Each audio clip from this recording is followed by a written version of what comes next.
Hi guys, I welcome you in this video. We are continuing our series of understanding our constitution because this is a very important factor.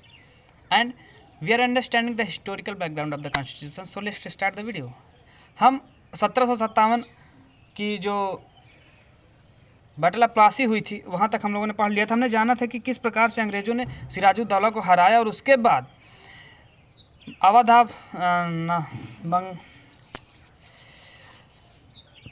Bengal के नवाब, अवध के नवाब और Shah Alam second, इन तीनों लोगों ने मिल करके उसके बाद 57 के बाद 1767 में बैटल ऑफ बक्सर लड़ा, जिसमें ये तीन राजाओं के द्वारा इनकी जो सेना थी और अंग्रेज़ों के बीच युद्ध हुआ। बैटल ऑफ बक्सर युद्ध इसलिए खास है क्योंकि इस युद्ध को अंग्रेज़ों ने जीता और इस युद्ध के जीतने के बाद अंग्रेज़ों ने शाह आलम द्वितीय से जो शाह आलम सेकंड था, जो कि बंगाल का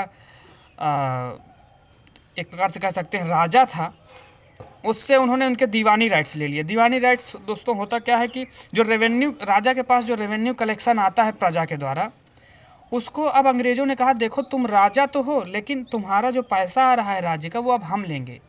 अगर तुम ऐसा नहीं करते हो तो तुमको तो अभी जान से मार दिया जाएगा क्योंकि तुम युद्ध हार चुके हो। तो इस तरह से थोड़ा कंपनसेट किया जाता है।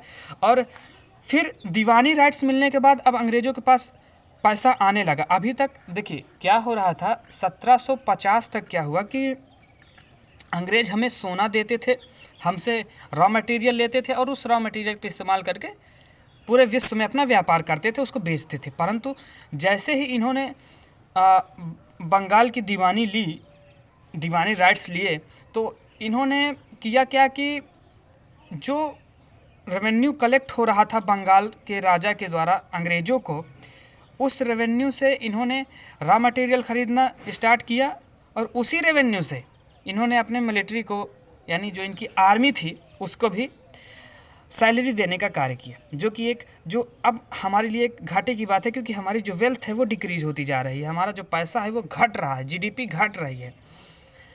उसके बाद 1773 में सबसे पहला रेगुलेटिंग एक्ट आता है। उस एक्ट के तहत ये बताया जाता है, मतलब ये एक्ट इसलिए आना ज़रूरी था कि देखिए आप लोगों को पता होगा कि अमेरिका पर भी ब्रिटेन का कॉलोनलाइजेशन था, यानी कंपनी अमेरिका पर भी राज कर रही थी।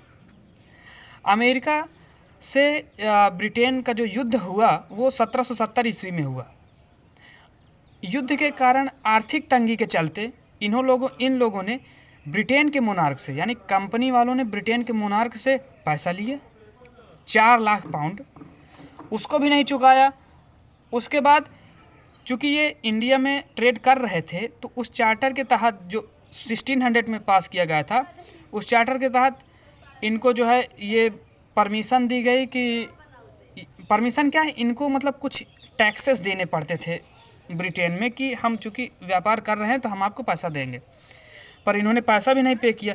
इसके चलते जो ब्रिटेन है, वहाँ के जो मोनार्क थे क्वीन एलिजाबेथ फर्स्ट, उन्होंने कहा कि चूँकि ये लोग ऐसा कर नहीं रहे थे, पैसा पेमेंट भी नहीं कर रहे थे और इनके पास पावर भी थी, ये अलग अलग देशों को एक गुलाम जैसा बना रहे थे, तो इन्होंने सोचा कहीं ऐसा ना हो कि एक प्राइवेट कंपनी खुद ही ब्रिटेन को अपने अंडर में गुलाम बना ले, जो कि हमारे द्वारा इनको चार्टर दिया गया है। इस कारण से इन्होंने कहा कंपनी को सेंट्रलाइज करते हैं, यानी कहीं ना कहीं कंपनी सेंट्रलाइजेशन का जो काम है वो रेगुलेटिंग का पहला एक्ट करता है, यानी पहला रेगुलेटिंग एक्ट जो 1773 में आया उस सेंट्रलाइजेशन के लिए पहला कदम था जो ब्रिटेन के द्वारा उठाया गया था। उसमें कहा गया कि देखो तब 3 प्रेसिडेंसीज थी, मद्रास, बॉम्बे और बंगाल, ये 3 प्रेसिडेंसी हुआ करती थी। इन 3 प्रेसिडेंसियों के अलग अलग गवर्नर हुआ करते थे जो अपने डिसीजन खुद से ले सकते थे। इसलिए इस एक्ट के तहत पहली बात तो ये कही गई कि देखो एक गवर्नर जनरल होगा जो कि बंगाल का होगा, एक गवर्नर जनरल ऑफ बंगाल होगा जो इन सब डिसीजन लेगा, जैसे कि सिविल हो गया, रेवेन्यू हो गया और मिलिट्री अफेयर्स, जितने भी डिसीजन हैं ये सारे गवर्नर जनरल ऑफ बंगाल के द्वारा लिए जाएंगे और वही इस डिसीजन को, और उसके साथ 4 लोगों की एक टीम बनाई गई। मतलब अभी तक ये था कि मद्रास का गवर्नर जो है वो युद्ध करना चाहता है तो कर सकता है, लेकिन इस एक्ट के बाद मद्रास के गवर्नर को पहले परमिशन लेनी होगी इनसे गवर्नर जनरल ऑफ बंगाल से, जो कि पहले governor general Bengal Lord Warren Hastings थे।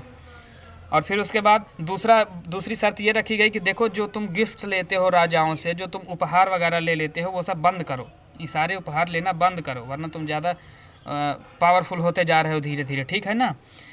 तीसरी बात ये कही गई 1773 में एक सुप्रीम कोर्ट बनाया गया। आज का जो सुप्रीम कोर्ट है, तब का वो सुप्रीम कोर्ट एक अलग होता था, जहाँ पे जुडिशरी मामले देखे जाते थे, यानी न्याय से संबंधित चीज़ें देखी जाती थी। चौथी बात ये कही गई कि देखो हम कोड ऑफ डायरेक्टर बनाते हैं, एक कोड ऑफ डायरेक्टर होगा, एक होगा गवर्नर जनरल।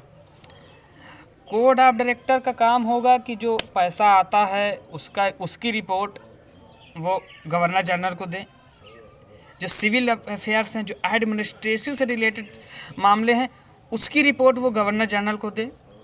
ये कोड ऑफ डायरेक्टर का कार्य होता था, और धीरे धीरे इसी तरह रेगुलेटिंग एक्ट में ये सारी चीज़ें की गई। Thank you so much.